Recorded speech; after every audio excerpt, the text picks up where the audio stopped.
Welcome to the Deep Dive, Emerald City Hockey's Seattle Kraken podcast. Hey everybody, welcome back to the Deep Dive, Emerald City Hockey Seattle Kraken podcast. RJ, it's going to be a good one because we're going to be talking a lot about Shane Wright, who, as it turns out, pretty good player. Yeah, I think so. So the last time we recorded the deep dive, it was right before Shane came up and played his first game on this call-up. The returns have been pretty good so far, I would say, and I can't wait to get into them. Maybe even too good. Bum, bum, bum. Oh, I'll explain later, but what's also your reasoning here? I'll explain in just a little bit. Of course, though, we've got to start off talking about Queen Anne Beer Hall, our wonderful sponsor for the podcast. RJ, it looked like a ton of fun to watch both of the college basketball finals there. I mean, tons of people for both of them. Looked like a fantastic time at both of the amazing Queen Anne Beer Hall locations. But I also know you have the new burger of the month to talk about as well. That's right. It's April now, so there is a new burger of the month at Queen Anne Beer Hall, the Smash Patty Melt. So it's a double smash burger between two slices of sourdough bread, topped with Swiss cheese, bacon, caramelized onions, and their house-made burger sauce, which I can tell you is delicious. They put a lot of time into that burger sauce. It's great on their burger, and it's going to be great on their patty melt. Awesome. That sounds good. If you want to check it out, you can head out to one of the two awesome Queen Anne Beer Hall locations. The one, of course, right over by CPA, and then their new Moss Bay Hall location. So good stuff there from them. Thanks to them for sponsoring the podcast as always. We also want to really quickly talk about our Patreon schedule for this month over at patreon.com/Emerald City Hockey. We have our live game commentary game is going to be April 18th at 4 p.m. for the Kraken's regular season final. It'll be the last game of the season, unfortunately. No playoffs incoming. It's going to be against the Minnesota Wild, and it is an ESPN game. So, if you don't want to have to deal with the ESPN broadcast coverage, you can come and watch it with the ECH community. That we had a good time with that last month, and sounds like that's probably just what we'll go with for next year. Whenever there's one of those games on the schedule, I think we can pencil those in as the Patreon games. I think so. Until ESPN improves their broadcast as a whole, I think that's a pretty safe bet. Yeah. So that's going to be, again, on April 18th for that game against the Wilds. Then you have your Armchair GM stream on April 22nd at 7 p.m., followed by my prospect chat on April 29th at 7 p.m., and then Red Glare podcasts every week. And by the way, that prospect chat will be looking ahead towards the draft. So we're looking at that part of the year. Kraken prospects are doing well. We'll obviously touch on how they're performing in the playoffs, but we will be looking ahead towards the draft. So if that interests you, head on over to patreon.com/Emerald City Hockey and take a look. Always can use that free 7-day trial too. So throw that out. Yeah, there. definitely. Be a good time to check it out. And also the Armchair GM stream should be right after we hear from Ron Francis, after the season's all wrapped up, and he maybe gives us a little bit more insight into what his off-season plans are. Yes, should be good. And speaking of stuff going on, RJ, let's go ahead and transition into news and notes. Let's go. All right. So the first news, Dylan, got to start with some news that I know you're going to like because it's good news for Adam Larson. And that is he welcomed a baby into this world. Unfortunately, had to miss a Kraken game because of it. But you know what? I don't think he minded that much. The smile he had did not make it look like he minded at all. No, I mean, is this the most you've ever seen him smile? I think so. And he does smile. They've caught Adam Larson smiles before, but this was a whole other level. I mean, he had welcomed a daughter, Alba, to the world, and he was just so happy about that. And I mean, of course, right? This is the highlight of your whole life.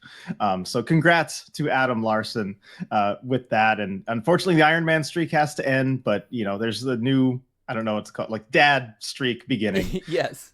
And, we talked about this a lot at the watch party at Flatstick last Friday, because that was the game he missed, was that game in San Jose. And, the idea is just that, right, if you're going to end your Iron Man streak, that was the fourth longest active streak in the NHL, by the way. If you're going to end it, I mean, this is the way to do it, right? It's for obviously a fantastic reason.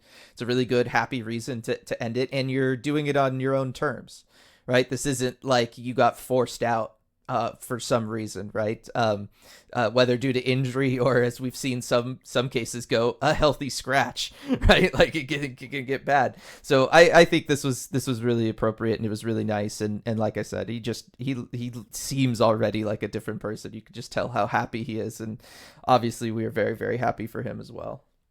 Yeah, definitely. Or illness, as you mentioned, because earlier this season he fought through a really bad bug during the Kraken's road trip when they really needed him. So yeah, he ends it on his own terms, and we know there was pretty much nothing else that could have stopped him, I think. No, and real quick, RJ, just because I'm looking at his hockey reference page here, care to guess what he is career-wise on the face-off? Face-offs, that he's taken a face-off, you're telling me? He has taken a singular face-off. So now, flip a coin. Did he win it or did he lose it? He won it. Of course no question, he won it. Of course he did, yes. In the 2020-2021 season with the Edmonton Oilers, he won one face-off. 100% on his career. I need to track that down. I need to track that down and find what game it was and ask him about it. See if he remembers it. Do you remember the one career face-off you took? Yes. How did it go? I'm just saying, 100% on the draw. Kraken maybe, I know we've talked about putting him in the shootout. Maybe he should be taking the big important draws late in the game, trying to ice a win, send Larson out there for the face-off. He'll be motivated. Oh man, just let those numbers ride, Exactly. Until they show they can stop it. Until the NHL shows that they can stop Adam Larson in the face-off dot. Just keep doing it. Or maybe he wants to end his career perfect. You can throw that in when you ask him about it. You can see maybe he's like, never again. He wants to end with that perfect number. Okay, so that was obviously some really, really good news there on kind of like the personal side of things. And then the organization as a whole got some pretty good news here as it pertains to the Firebirds. That's right. So the Firebirds have added a few different players as they gear up for their playoff run. Some from free agent signings, others from prospects coming over from juniors. And we'll start with an undrafted prospect the Kraken signed. They've had a pretty good track record with these, Dylan, in the past. Ty Kartye, Logan Morrison, ones in the past. But they decided to sign Leighton Road, who had been part of the Kraken's dev camp last year. We saw him there.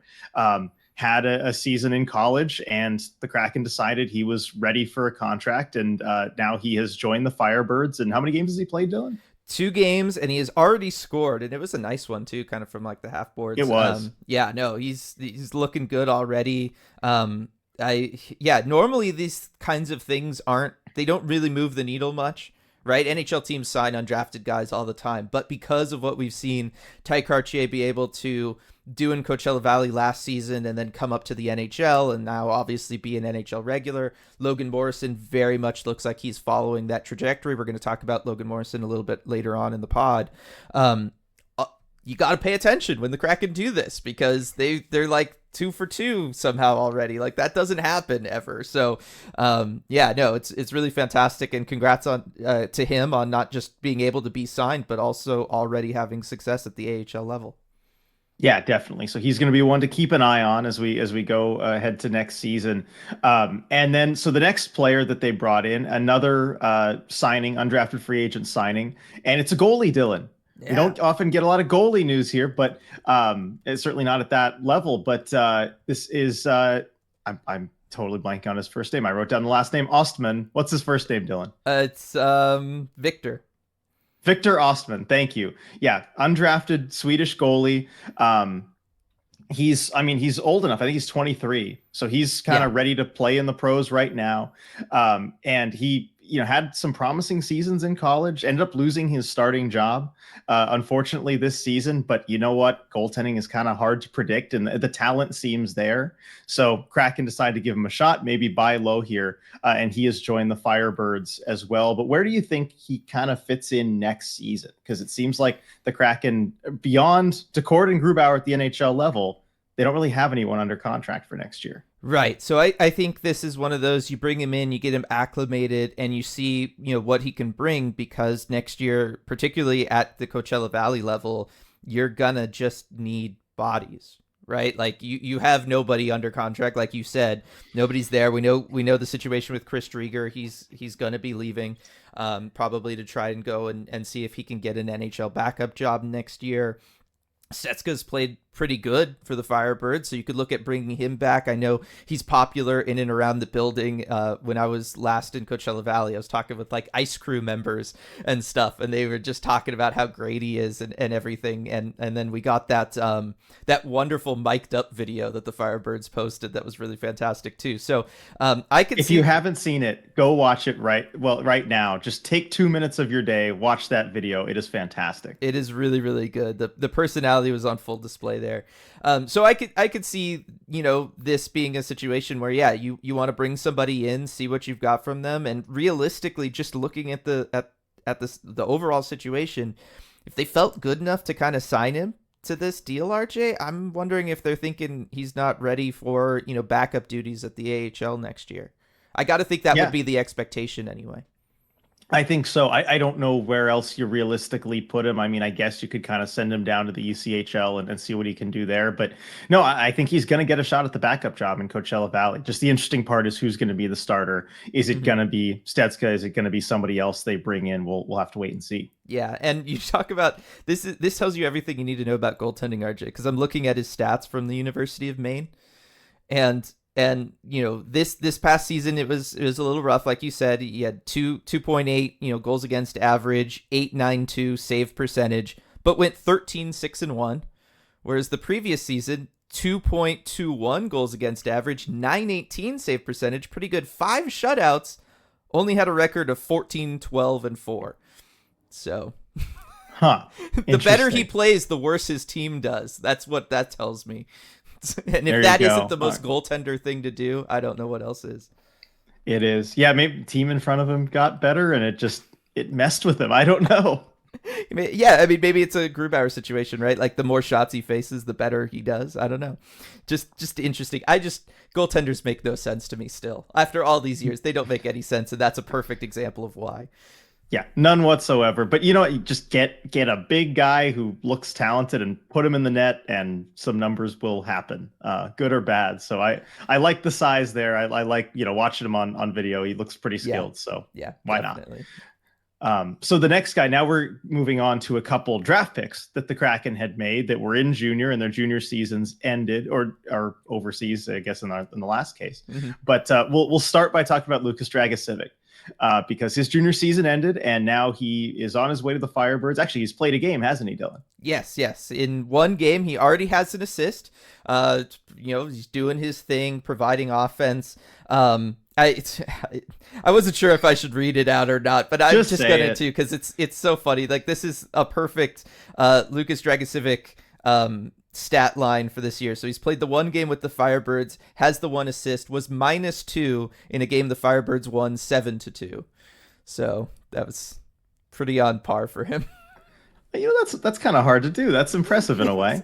It is, but look, he sees the ice really well. We know the offense that he has and that he can bring, and I think just like with Riker Evans, he can kind of develop with the Firebirds long term. And strengthen the defensive side of his game. It's obviously something he's been working really hard at for a while now. He has gotten better there. I think that it's all still good stuff long term for him.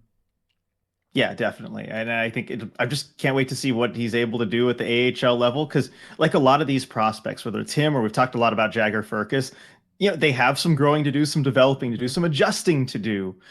Once you get to the pro game, as opposed to juniors, you can't get away with the same things. But I have a lot of faith in that coaching staff. They're going to be able to help get them ready. And Dragicevic certainly in that camp. And another one in that camp, I think, is Yanni Newman. You've talked about maybe skating concerns, but man, the scoring ability is there. The size is absolutely there. And so he comes over from Finland, from Ilves, to join the Firebirds. And real quick, before we kind of get into Newman and what he can do, and I get your little scouting report, because I know you're excited about him, I just want to do a little shout out to this email that we got from Mikko and Samuli Ahonen from Lahti in Finland, which this email just made my day reading this thing. I love all the really listeners that we have all over the world, and I have a particular soft spot for Finns. Absolutely love Finns. But they sent this great email with a bunch of like detailed takeaways on some of the guys locally, because they have their team there in Lahti, Pelicans. And of course, that's the team that Nicholas Coco is on. So they had a lot of good takeaways about Coco and what they think. So we'll get to those on a later podcast when we're kind of moving on to the offseason, talking about prospects and all that stuff. But they did mention a little bit about Yanni Newman, because he was playing in Finland.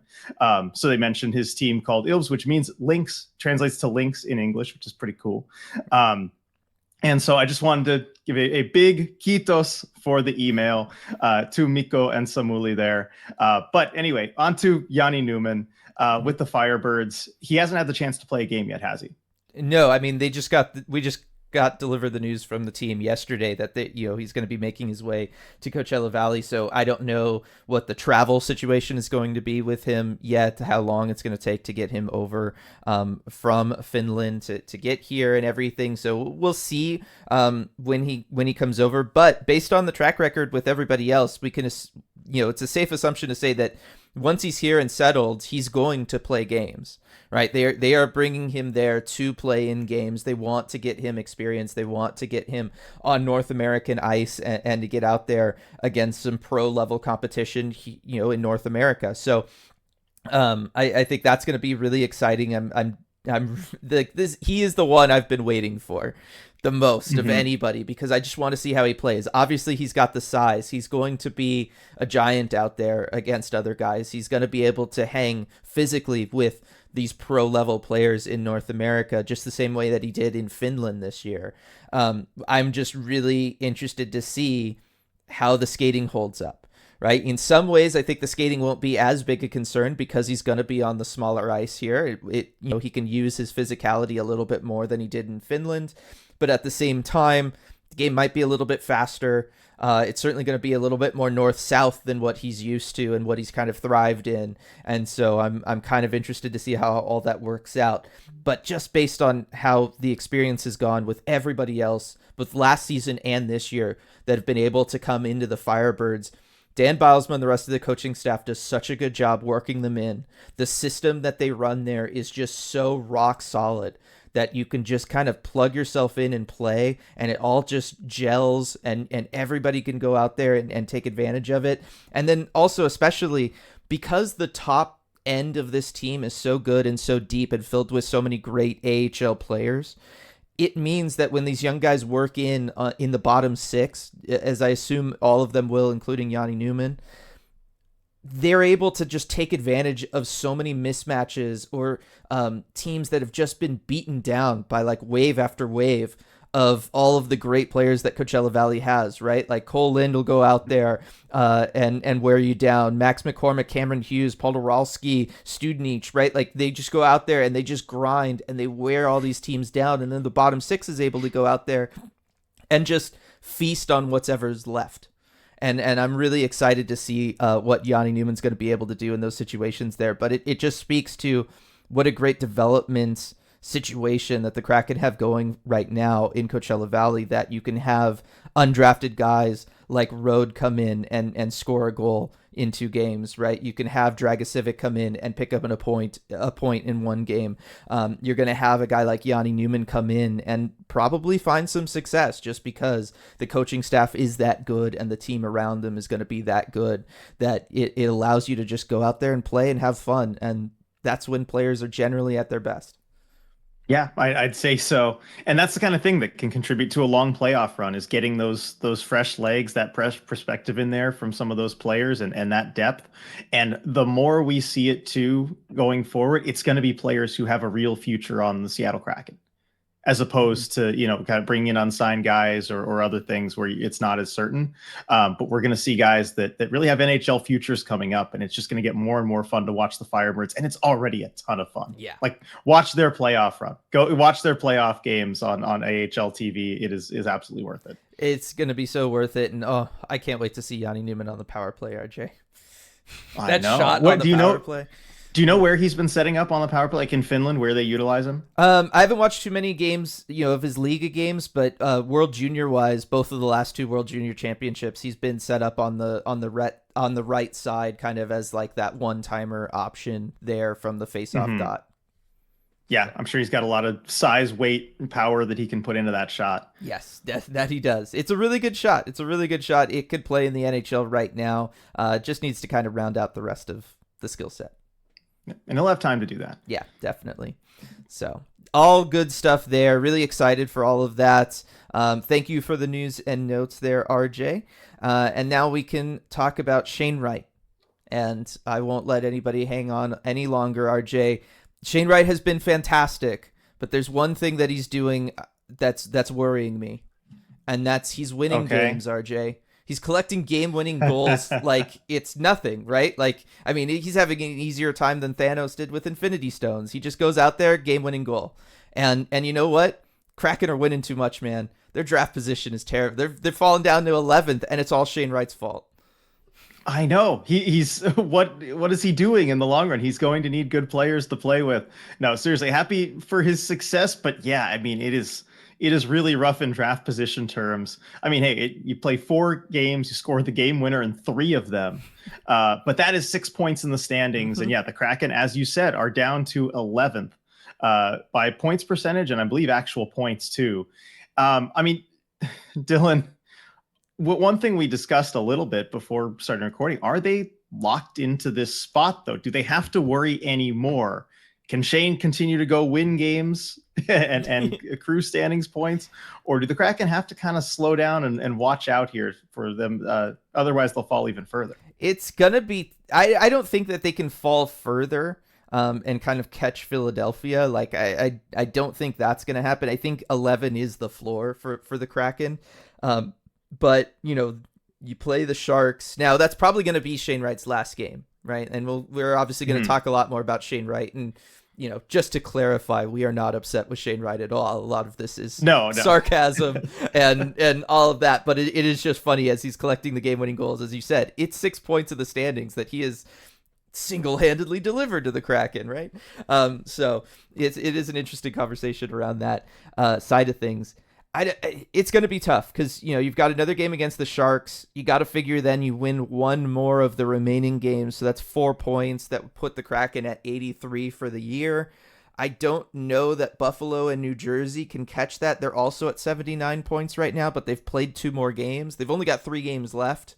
So to match that pace, they'd have to win 2 of the 3. And I don't know that they will, you know, so I don't think I think the Kraken might be locked in at 11. Just the more I look at it. Yeah, it looks like feels that. Like it.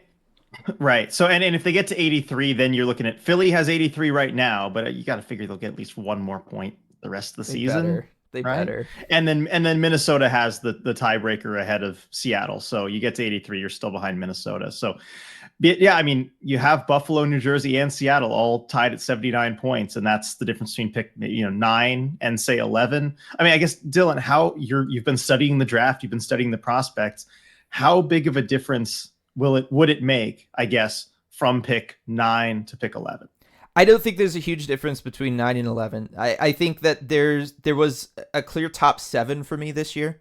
And I've talked about this before. There's a top 7 in my mind, and then there's another group that has as many as 10 people in it. So I guess the one benefit to being at 9 versus 11 is maybe one of those guys from the 7 could more realistically fall to you. But I think the Kraken are just, they're going to be able to get somebody in kind of that second tier. It's going to be a really good player. Like, you're still picking high. It's a draft class that has a lot of interesting prospects, particularly along the blue line. They're all guys that are kind of projects, but they all project really well. And so I think that that's kind of more realistically what we're looking at for the Kraken here, rather than, say, one of the higher scoring forwards that maybe would have been available to you if you were picking in that top 7.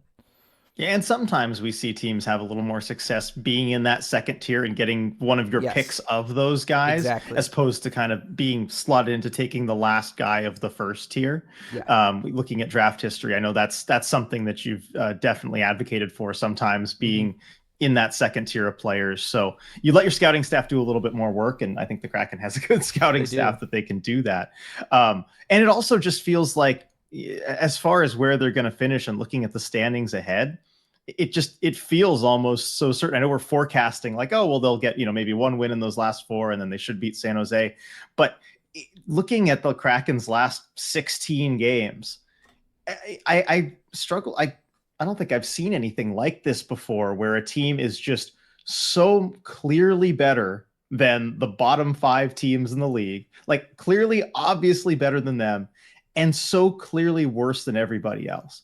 Usually in hockey, you'll have those weird upsets where you have a team that'll, you'll beat a top team, but then you'll lose to a bad team, and that's just kind of how the NHL goes, right? I mean, you look at, I think the Coyotes, didn't they? Yeah, they just beat Vegas. Yeah. They beat Vegas, but they lost bad to the Kraken last night. That's kind of how it usually goes. But I just want to share this stat because it's kind of wild to me. So the Kraken, their last 16 games, they have 6 wins and no losses. So perfect against the bottom 5 teams in the NHL. They have 0 wins and 10 losses against everybody else. So just ask, are you playing a bottom 5 team? If so, there you go, guaranteed win. Are you playing anybody else? Sorry, you're going to lose. Like, that seems like what this team is right now. I mean, it is. It has been. Like, that has been the last couple weeks of watching this Seattle Kraken team.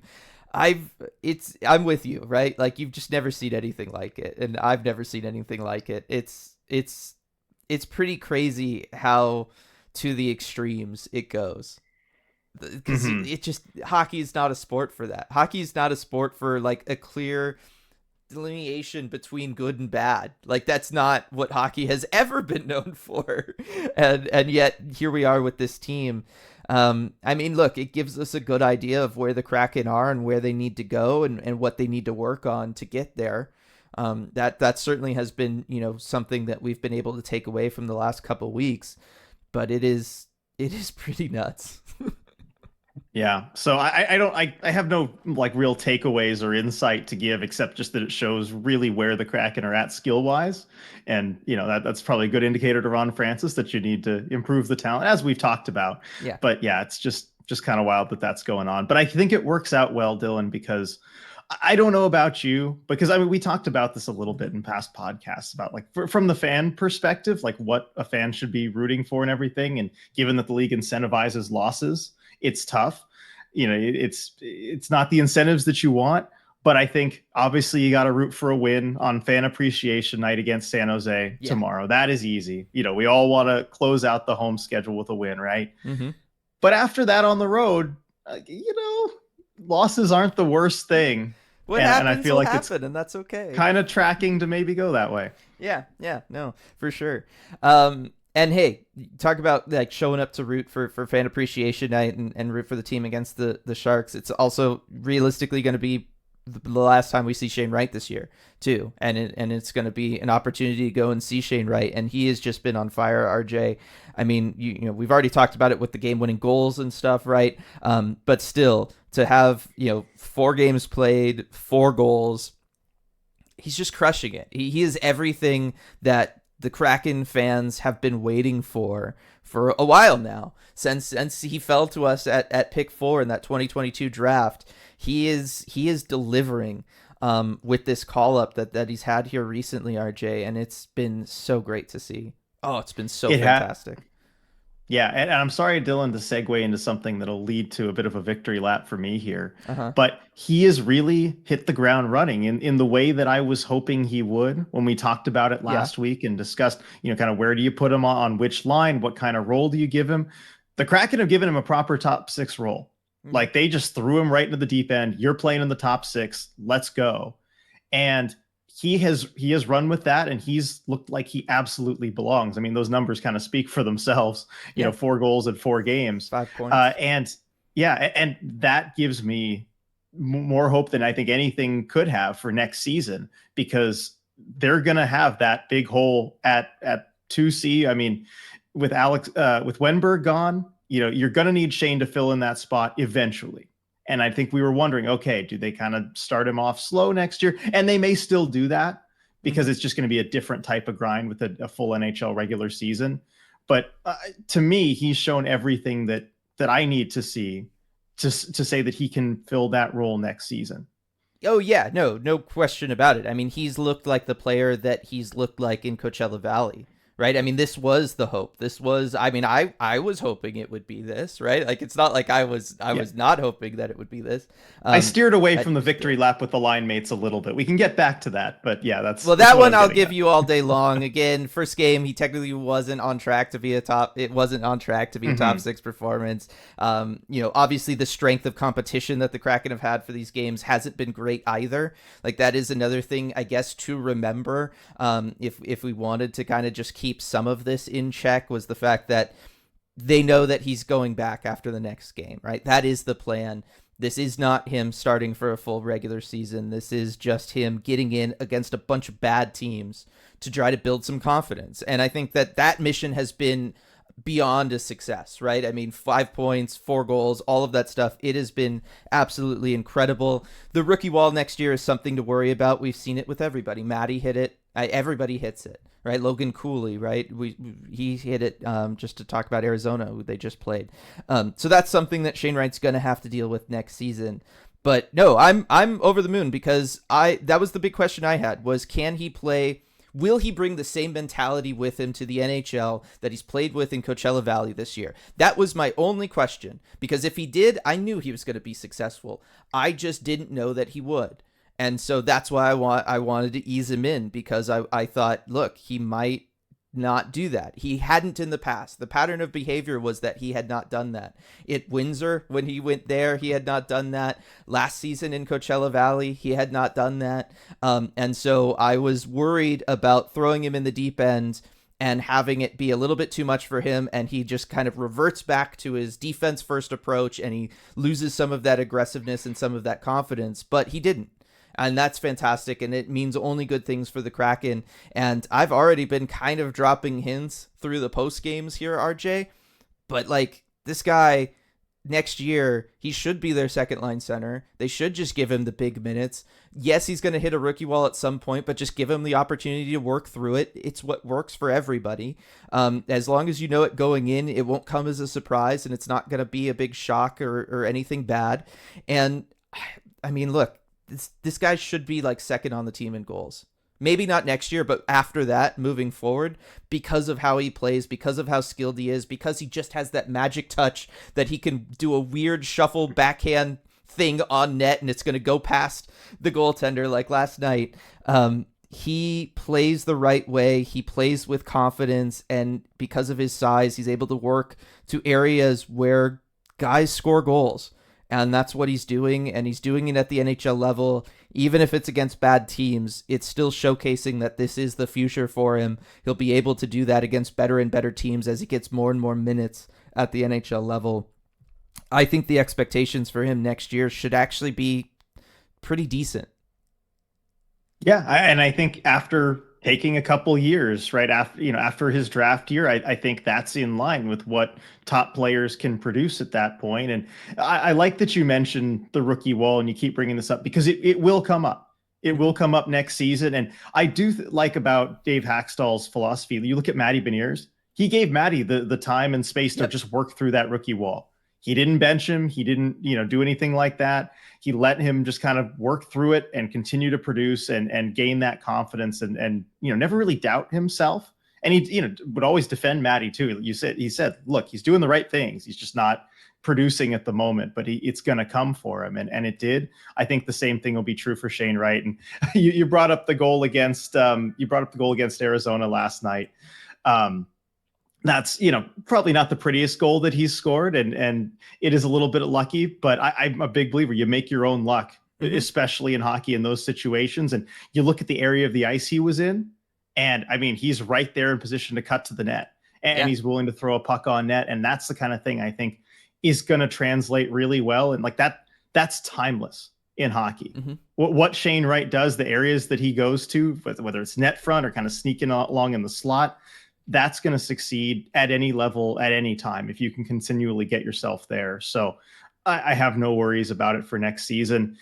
Can we talk about his line mates a little bit? I do want to steer back into the victory lap because I just what I want to know what you think of the chemistry with Jaden Schwartz and Jordan Eberle. And I know you maybe doubted it a little bit earlier when we were talking about the line combinations, but I understand your perspective that you just wanted him to be motivated. It wasn't that you were doubting the chemistry, just that, you wanted to see that motivation from him. Well, it's there. Yeah. we can see that.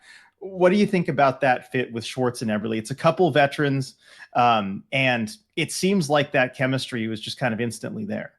It does. I mean, we knew, like, and we had talked about, we were both on the same page with like a Jaden Schwartz being somebody else who can kind of go in and around the net, be net side, maybe somebody who can help clear a path for Shane Wright down the middle, right? We knew that was going to work there, and that was going to be successful, and it has, right? Like that is all good. It's all lived up to it. With Eberle, yeah, I was a little surprised maybe to see it right off the bat. And I know it's been a big topic of discussion over on the Discord too. Like, people have either been, really on the Jaden Schwartz side of things or on the Jordan Eberle side of things. I think the bottom line is they've both played well with him, like you said. Yeah, I mean, he's got the hands, he's got the ability to distribute to Shane Wright. The chemistry has been there. You like to see them, like, when they're in 2-on-1 situations, right? Shane being somebody who is going to drive the net really complements some of the opportunities that Jordan Eberle wants to go and take. And I know that wasn't something that we totally talked about last week, but it's something that, hindsight wise, having multiple games of them playing together has become abundantly clear. Maybe some of the reason why Jordan Eberle didn't totally, work with Matty Beniers, even though it worked pretty good, was because Jordan Eberle wants to throw pucks on net. He wants to throw pucks to that low slot area. He wants to get things in and around the net front, in and around a goaltender. And Matty Beniers hasn't been the guy to kind of be there and in those areas to take advantage of that, but Shane Wright is. And that's really what we're seeing. And I think, it's been good. I mean, do you think that's the situation they go with for next year? I think just because of how well it's been, you got to at least pencil that in for opening night next year, just because you're going to want Shane to feel comfortable and everything, and obviously feels comfortable with these guys. Yeah, I think that's probably what they start with. I mean, we'll see what happens in training camp. You never know who's going to be healthy and available, but that's what I would start with, just because of how well it's worked. And over the course of a season, you try different things, you change things up. It's not something we can count on all year, but I mean, yeah, I love the fit with these, especially with Jaden Schwartz, because I do think it is mostly on the Jaden Schwartz side, because I mean, the way that he's willing to go to the net, but also you've talked about how they kind of make the triangle work also, yeah, where they can kind of rotate in and out of those different spots around the net. I saw you pull out the whiteboard last game. Assuming that's what you were talking about. Yeah. And just Schwartz just has these instincts, because he's a guy that can cut to the net, because he kind of has a lot of the same instincts as Shane Wright. He knows when the other guy is going to do that too, and he can kind of play off of it. And he knows what somebody who's in that spot wants to see from their teammates and wants their teammates to do. And I mean, he had this great feed to Shane for Shane's second goal, I believe, in Anaheim in that game.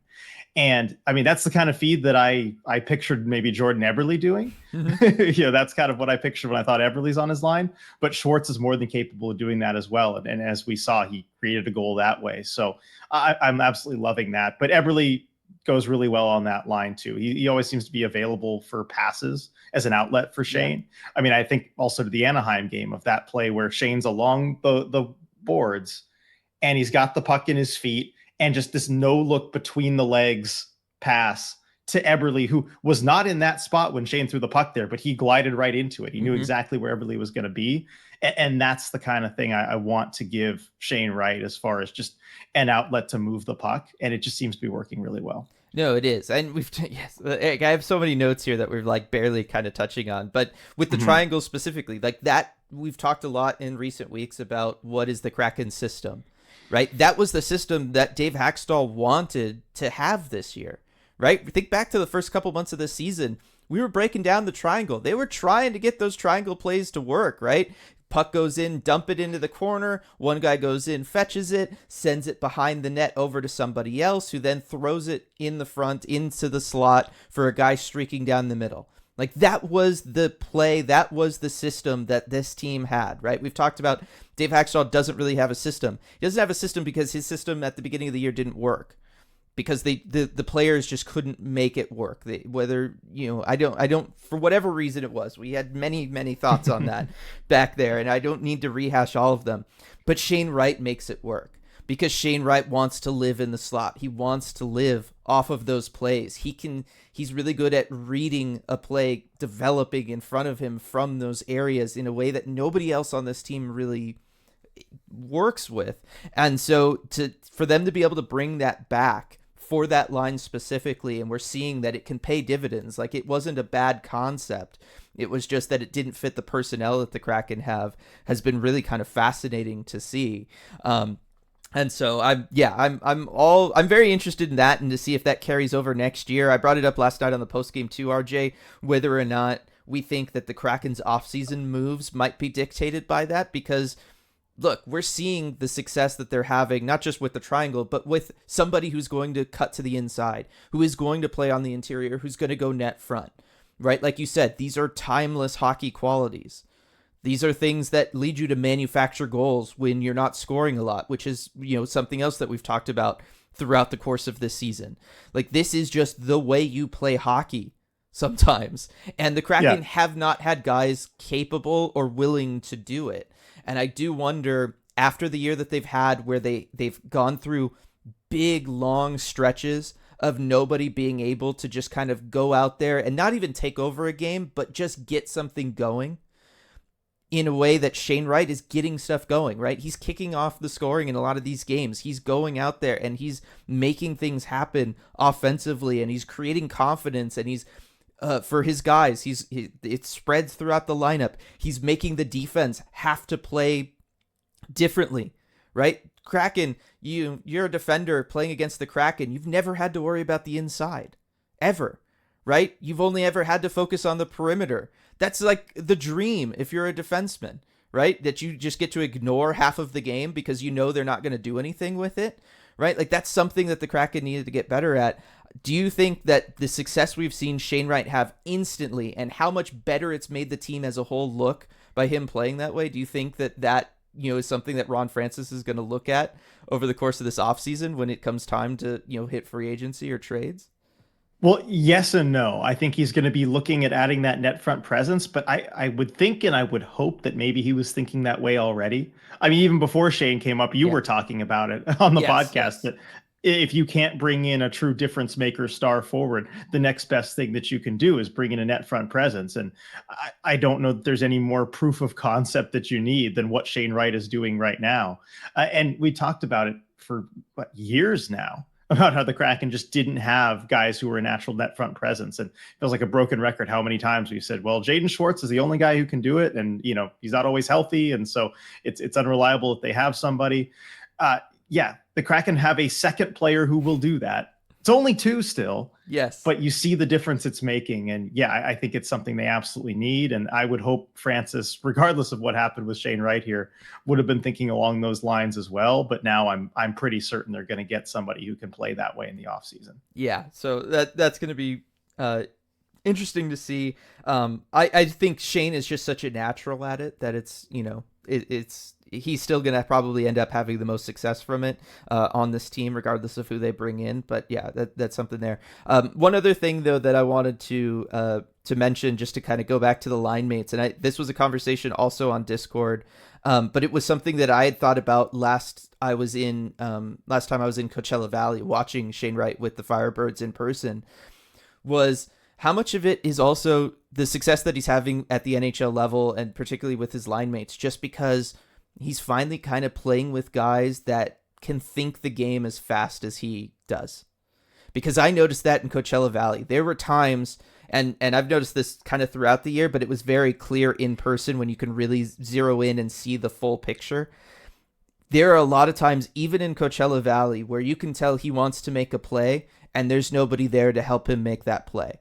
Right? He is thinking 2 steps ahead, and the guys around him aren't always. And that's no fault of them. Obviously, Coachella Valley is filled with great players and all that stuff, but it shows that is the kid that was exceptional player status. That is the kid that was destined to be first overall because he's that good. He's that smart. His hockey sense is that good that he is 2-3 steps ahead of everybody else.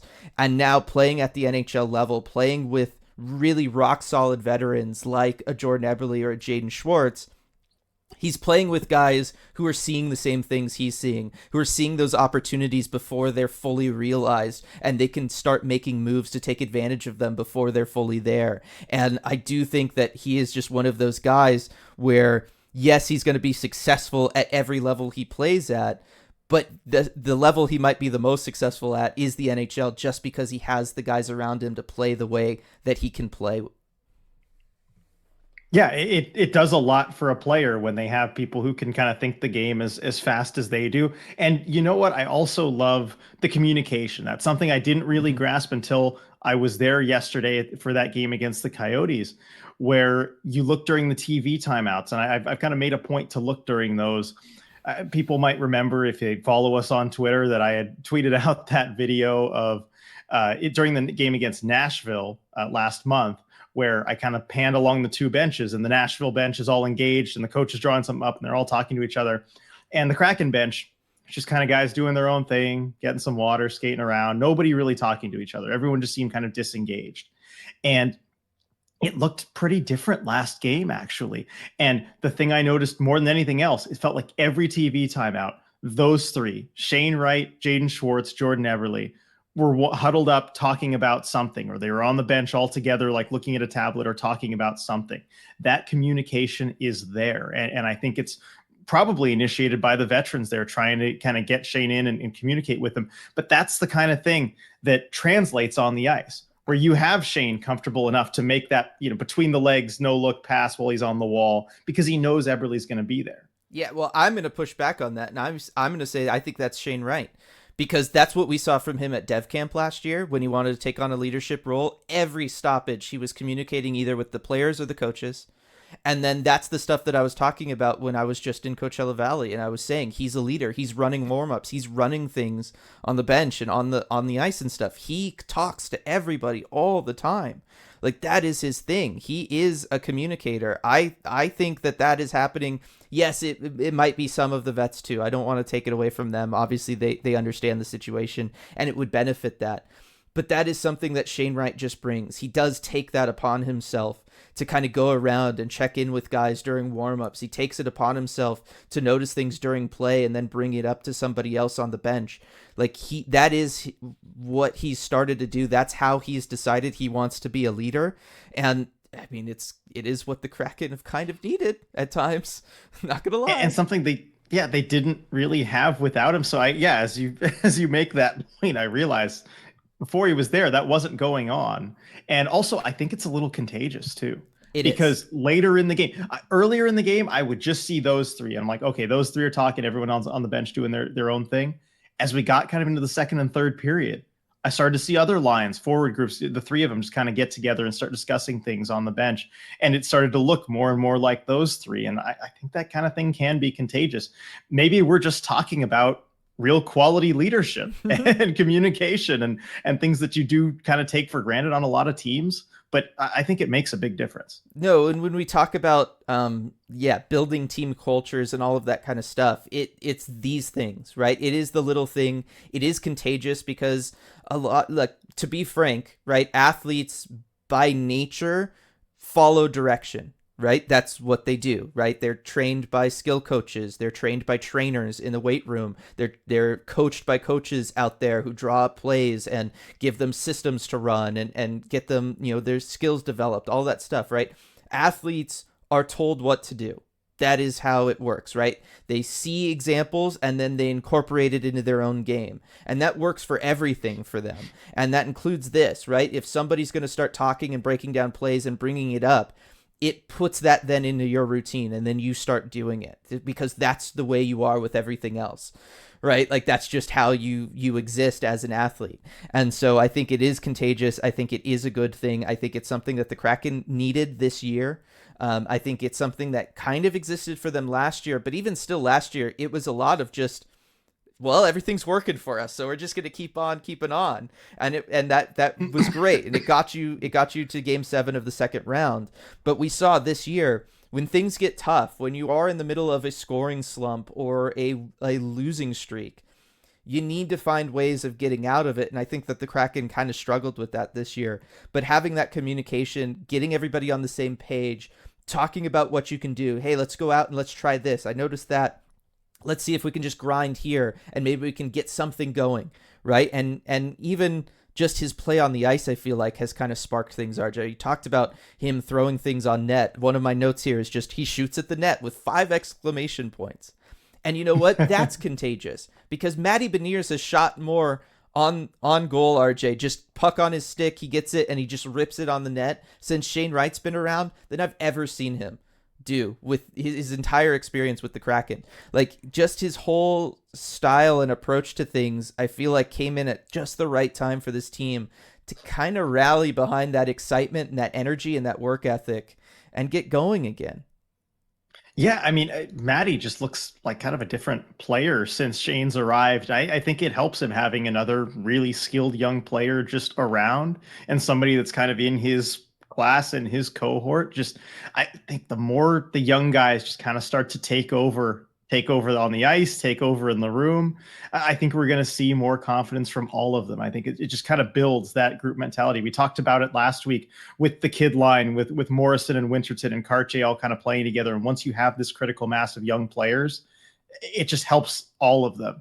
And I think we're starting to see that. I'm just kind of looking up Matty's shots on goal figures here from the last few games. And yeah, I mean, in the 4 games since Shane's been called up, he has 8 shots. In the 5 games before that, he had 6 total. You know, you're seeing more shooting from him, and a couple games he had with no shots on goal. Hasn't had one of those since Shane's been called up. Yeah, so he just, I hadn't even looked at the numbers. I just visually, I was like, wow, yeah, that's not the way Matty had been playing all year. Yeah, no, that's the way we've needed him to play, right? Like, that's what we've talked about. That's the way the Kraken, I should say, have needed him to play, is to kind of get going in those ways and take more chances and just play hockey, right? And hockey is shooting pucks on net. It's going to the middle of the ice. It's doing all of the things that Shane Wright does. He's just a hockey player. At the end of the day, he is a hockey player, and he's playing hockey, and he's good at it. And I think that's, I guess, the biggest takeaway from this stint he's had during this call-up. Yeah, definitely. And the Kraken are going to need someone like that. We talked about how there seems like there's no stars available. They're going to need someone internally, and it looks like Shane can be that guy. Yep, definitely. So I've kind of talked about it, like, expectation-wise for next year. I don't know if you want to weigh in on that based on what we've seen from him so far here, RJ. But my expectation is, like I said earlier, he's going to come in, he's going to put numbers on the board. I'm not worried about that at all anymore, knowing that he's going to play this way at the NHL level. And yeah, based on the conversation we had just had too, expectation is he might have a letter on his chest not too far away either. Yeah, I could see it. Probably not next season, not next year, knowing how the team operates. Yeah. But the season after that, I could possibly see an A on his chest, just given the leadership that he brings. Yeah, as far as next season, I'm thinking filling that 2C role that seems has always been the plan, and maybe they'll start him off a little bit easier, or sometimes he might drop down to kind of a 3rd line role. Yeah, just because rookie wall. Yep. Yeah, rookie wall. I was going to say, just to throw in there, like, it is worth noting that he said his expectation for next year was to be eased in. Now, that was before this call-up, but, maybe he's just being humble too. Right. And I mean, and you look at the ice time that he's gotten in the game since being called up. It's always in the 15 or 16 minute range. It's pretty consistent. And that's, I mean, on a Hackstall team, that kind of is top 6. Yeah. But not on most teams. No, I was going to say, like, we are very, if you're somebody who only watches the Kraken, you're like, how you would view time on ice for forwards is going to be skewed because it's very different than other teams. And yeah, I mean, even that's kind of borderline second line stuff, maybe even a little less. It's between 3rd and 2nd line, I would say, on a traditional team. Yeah, no, I think you're right. That's what you're looking at. And that's the, we talk about, well, is he going to get just 2nd line minutes, 3rd line minutes on a Hackstall coach team? I don't know that it's going to really matter. No. That it'll just be in that top 9 mix. There's going to be 3 lines that are all getting around similar ice time, and then there'll be a 4th line. And Shane's going to be on one of those 3 lines. And I think for portions of the season, we might even kind of call him the 1C. Just because of how the ice time is allotted and everything. But he's going to be in that mix. As long as Hackstall's the coach, we know that's probably what it's going to be. Well, and let's be real. If whatever line's producing is going to be the line that's going to play more, and it's going to be the line that's going to be the first line for the team during that period of time, right? And I almost wonder if we just need to get into the mindset of talking about the lines that way moving forward. Like that's probably a more accurate way of talking about it. Just because that's the way that Hackstall runs it, right? The line that's playing well gets the time, and there's nothing wrong with that. Like that's probably how it should be. And so it's going to be interesting to talk about next year, kind of viewing it maybe through that lens instead of trying to force a traditional look on it.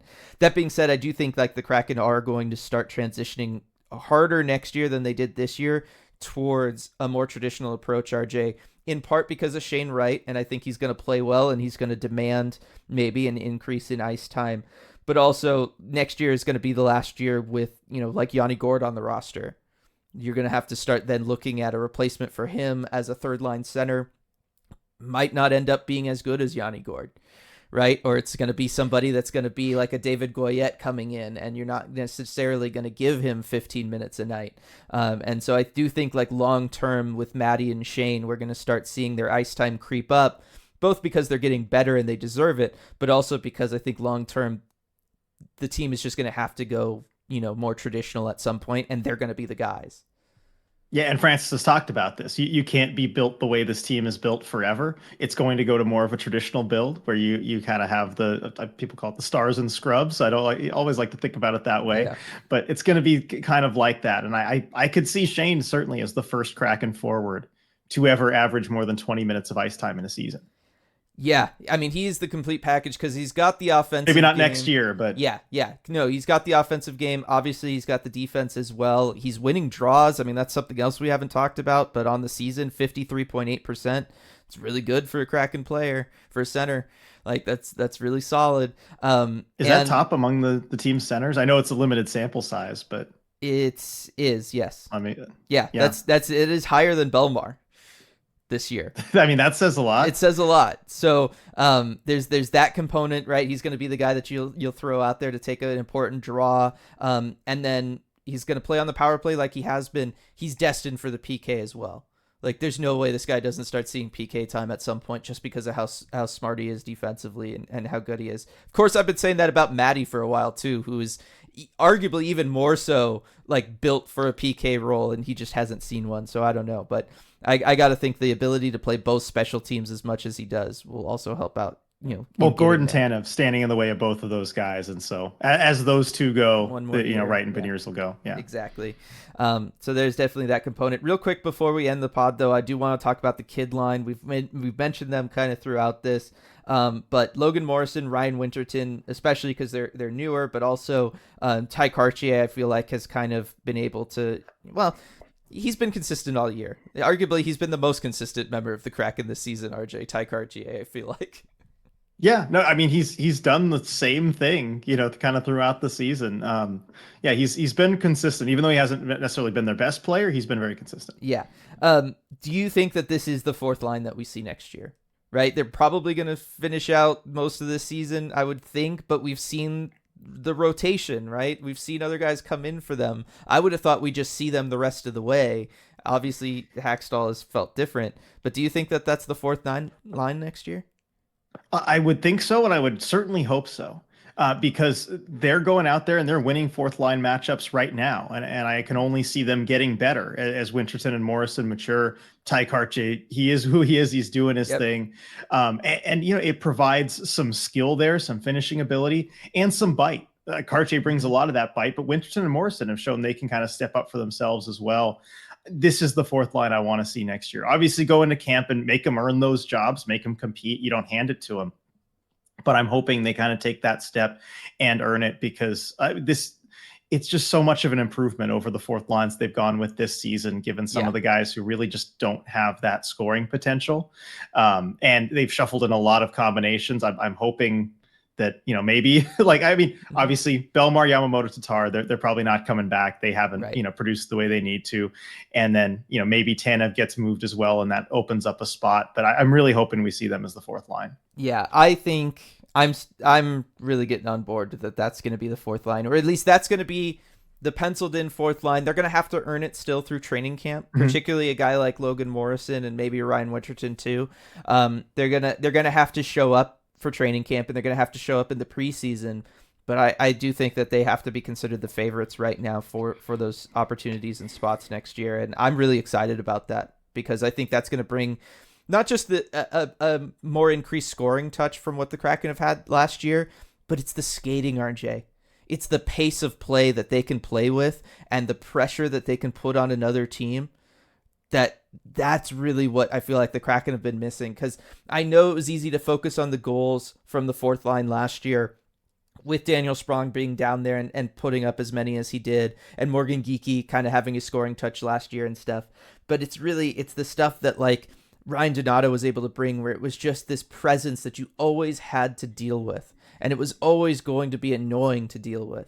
And it was always going to be just kind of driving at you and trying to, just run it all the way down into the bottom of your zone. And you're having to kind of stop that. And that's what I feel like this line brings, is that pace of play and that pressure that we've really missed from the Kraken's fourth line this year. And I think that it also is, we've talked about Shane Wright helping open things up for other guys higher up in the lineup. I think that's also helped open things up for people higher up in the lineup as well, is just because defenses are having to account for a line that's just going to kind of rush you, and you got to play back on your heels a little bit. And then that opens up the opportunity for more controlled zone entries the rest of the lineup. And I feel like that's something that they've kind of brought, because that's the other thing I've noticed in these last couple games. Yes, they're playing bad teams, so it's really hard to know for sure. But how many more controlled zone entries have the Kraken had? Like, I don't have the number, but it seems like more. Especially on the power play. And as you mentioned, that's part of the fourth line's job, is to set up the other lines and kind of get them there on the front foot. And if you can, because there's this cycle of, if you can get possession in the offensive zone for a while, where the other team can't really get a controlled exit, and they kind of have to just dump it out and give you possession back, and you kind of get to reload it and go in and keep that pressure on. And I think you're seeing the fourth line being able to shift the momentum in a way that the fourth line hasn't been able to do for most of this season with other personnel. Yeah, so it's all good stuff. Now, well, as you say, it's all good stuff. I don't want to get too negative here, but I want to mention it because I've been so critical about this the last week or so. I don't know why they were benched. I don't know why they were scratched, because they were playing well up until that point. And I get that Hackstall, maybe wants to get the veterans in for one last go, try and get Belmar near, 700 games or something. This is not the time for that. This is not the time of the season to get in veterans who are not going to be on your team next year. Play the kids. I do not understand why they were scratched for a couple games. I think 3 in Morrison's case over that road trip. But now that you're in the home stretch, either play them or send them down. I want to send that message. Play the kids or send them back to Coachella Valley. I really don't think they're benefiting at all at this point from being in the press box. Got to keep them in the lineup. Definitely. No, I'm 100% on board with you on that one.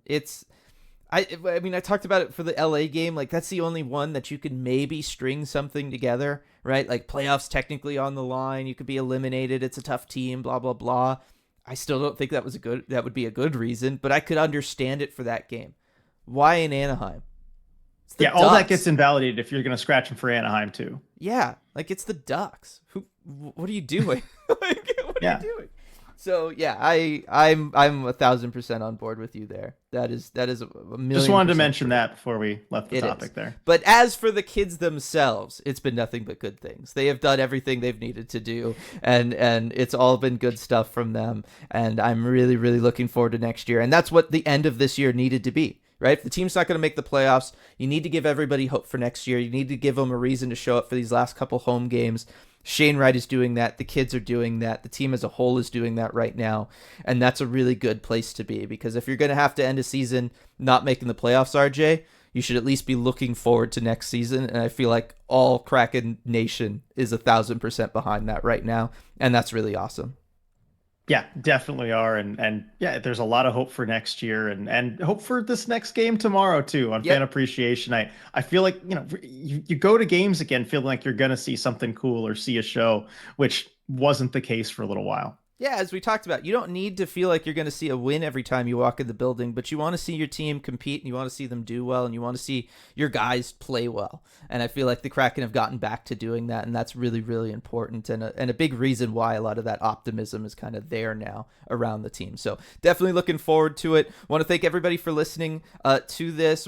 Quick reminder to go check out patreon.com/Emerald City Hockey. You can check out the full schedule for what we've got going on for this month there. And then RJ, remind everybody the burger of the month at Queen Anne Beer Hall.